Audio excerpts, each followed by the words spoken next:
بسم اللہ الرحمن الرحیم۔ میرے پاس ایک کلپ بھیجا محمد سہل سیفی زیدہ مجدہو نے، اور وہ انڈیا کا کوئی خطیب تھا اور مقرر، جس نے حضرت ام المؤمنین عائشہ صدیقہ سلام اللہ علیہا کے بارے میں ان کا وہ اقدام جو جنگ جمل میں تھا اس کو باطل قرار دیا۔ تو اس کے ضمن میں اس نے ایک حدیث کا حوالہ دیا جس کو حدیث کلاب اوحب کہتے ہیں، یعنی اوحب کے مقام پہ کتوں کے بھونکنے کی وہ ایک روایت ہے۔ تو میں اس کا جواب بڑی تفصیل سے دیتا ہوں۔ ایک تو وہ حدیث پڑھوں گا اور اس حدیث کی پھر سند پہ بحث ہوگی، اور اس کے بعد پھر میں یہ بتاؤں گا کہ حق کی اقسام کتنی ہے، اور اس پر انشاءاللہ تعالی اس کلپ کا مکمل جواب آ جائے گا۔ یہ حدیث قیس بن ابی حازم سے مروی ہے کہ ان عائشہ قالت لما اتت علی الحواب سمعت نباح الکلاب فقالت ما اظننی الا راجعۃ ان رسول اللہ صلی اللہ تعالی علیہ وسلم قال لنا ایتکن تنبح علیہا کلاب الحواب فقال له الزبیر ترجعین عسى اللہ عز وجل ان یصلح بک بین الناس۔ اس حدیث پاک کو حضرت امام احمد بن حنبل نے بھی نقل کیا ہے، اور سلسلۃ صحیحہ کے اندر اور علامہ البانی نے بھی اس کو روایت کیا ہے۔ یہ حدیث جو ہے وہ مسند احمد کے اندر 24,254 نمبر پر ہے، اور سلسلۃ صحیحہ کے اندر 2,579 میں ہے کہ حضرت ام المؤمنین عائشہ صدیقہ، اب اس کو روایت کیا ہے قیس بن ابی حازم نے۔ قیس بن ابی حازم کہتا ہے کہ حضرت ام المؤمنین عائشہ صدیقہ رضی اللہ تعالی عنہا جب حواب، یہ ایک چشمے کا نام ہے، کی طرف آئیں، یہ حضرت عثمان غنی کے قتل کے بعد کی بات ہے کہ جب مولا علی کوفہ چلے گئے تھے، تو اب حضرت ام المؤمنین عائشہ صدیقہ جو ہے وہ مکہ سے صحابہ کرام کے جمع غفیر کے ساتھ صلح کے لیے کوفہ جا رہی تھی۔ تو جب وہ اوحب چشمے کی طرف پہنچی تو انہوں نے کتوں کے بھونکنے کی آواز سنی، تو فرمانے لگی میرے خیال میں مجھے واپس جانا چاہیے، کیونکہ رسول اللہ صلی اللہ تعالی علیہ وسلم نے ہم سے فرمایا تھا تم میں سے کون ہے جس پر حواب کے کتے بھونکیں گے؟ حضرت زبیر نے ان سے کہا کہ آپ واپس جائیں گی؟ کیا آپ واپس جائیں گی؟ ممکن ہے کہ اللہ آپ کے ذریعے لوگوں کے درمیان صلح کروا دے۔ پہلے نمبر پہ اس حدیث کے ضمن میں محدثین کی رائے جانتے ہیں۔ اس حدیث پر، یہ جو حدیث ہے حدیث اوحب، اس پر عظیم محدث یحییٰ بن سعید القطان نے جرح کی ہے کہ یہ حدیث منکر روایت ہے، اور منکر ضعیف کی ایک قسم ہوتی ہے۔ اور یاد رہے کہ یہ عظیم محدث یعنی یحییٰ بن سعید القطان یہ کون ہے؟ یہ امام بخاری، امام احمد اور امام مسلم کے اساتذہ میں سے ہیں۔ امام بخاری کے استاد، امام احمد کے استاد، امام مسلم کے استاد، بلکہ یحییٰ بن معین کے جو استاد ہیں علی بن مدینی کے بھی یہ استاد ہیں، یعنی ان مذکورہ محدثین کے یہ دادا استاد کہلائے یحییٰ بن سعید القطان، اور امام جرح و تعدیل ہیں۔ آپ کا فرمان ہے کہ قیس بن ابی حازم منکر الحدیث ہے، کہ قیس بن ابی حازم منکر الحدیث ہے۔ ثم ذکر لہ یحییٰ احادیث مناقیر منہا حدیث کلاب الاوحب، پھر انہوں نے اس کی مناقر احادیث ذکر کی جن میں ایک حدیث اوحب ہے۔ یہ تہذیب الکمال فی اسماء الرجال کا میں حوالہ دے رہا ہوں۔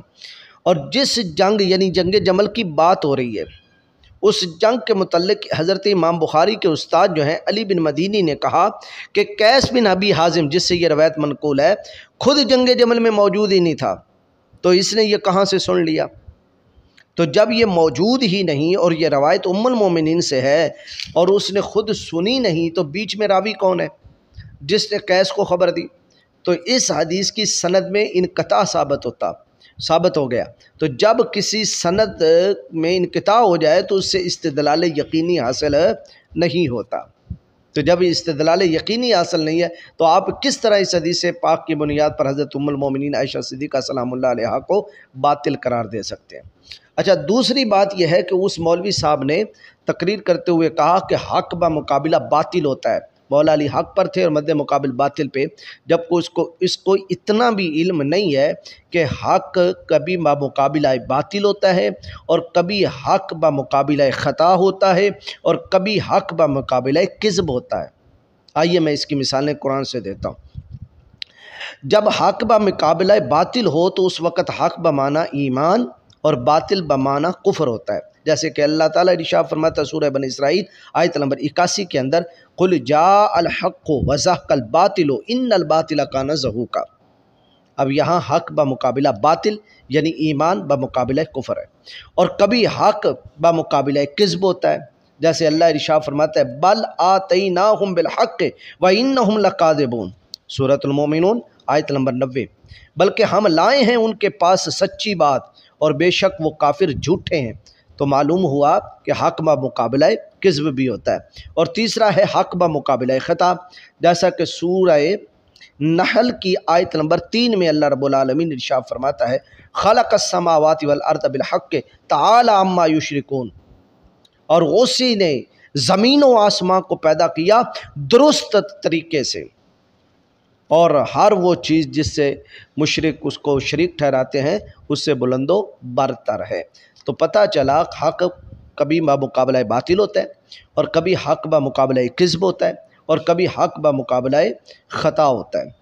تو اب یہ صحابہ اکرام کی جو جنگیں اور لڑائیاں ہوئیں، ان میں اہل سنت کا موقف جو ہے وہ بالکل واضح ہے کہ ان تمام معرکوں میں حضرت مولا علی حق پر تھے اور مد مقابل حق بمعنی خطا یعنی خطا پر تھے، اور دونوں مجتہدین تھے، اور مجتہد کا کبھی اجتہاد درست ہو جاتا ہے اور کبھی خطا واقع ہو جاتی ہے، مگر دونوں صورتوں میں مجتہد کو اجر ضرور ملتا ہے، جیسا کہ محبوب خدا صلی اللہ تعالیٰ علیہ وسلم کا فرمان ہے اذا حکم الحاکم فاجتہد ثم اصاب فلہ اجران واذا حکم فاجتہد ثم اخطأ فلہ اجر۔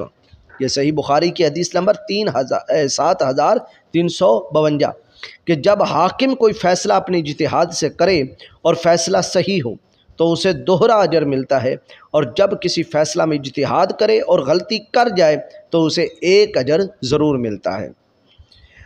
دونوں طرف مجتہدین تھے، جنگ جمل اور جنگ صفین میں مولا علی اور مد مقابل صحابہ۔ ہمیں ان عظیم بزرگوں کے متعلق اپنی زبانیں بند رکھنی چاہیے، جن کے متعلق خود قرآن مجید جنت کی بشارت دے، کلا وعد اللہ الحسنی، اور محبوب خدا صلی اللہ تعالیٰ علیہ وسلم مجدہ بہشت سنائیں کہ لا تمس النار مسلم رعانی اور آمن رعانی۔ اور ام المومنین تو پھر ام المومنین ہے، یہ جو محبوب رب العالمین ہے، اور دنیا و آخرت میں آقا صلی اللہ تعالیٰ علیہ وسلم کی محبوب زوجہ اور امت مصطفیٰ کی ماں، النبی اولی بالمؤمنین من انفسہم وازواجہ امہاتہم۔ اور کوئی بدبختی ہوگا جو ماں پر تان و تشنیع کرے۔ پروین شاکر کا ایک شعر ہے کہ تہمت لگا کے ماں پہ جو دشمن سے داد لے، تہمت لگا کے ماں پہ جو دشمن سے داد لے، ایسے سخن فروش کو مر جانا چاہیے۔ واللہ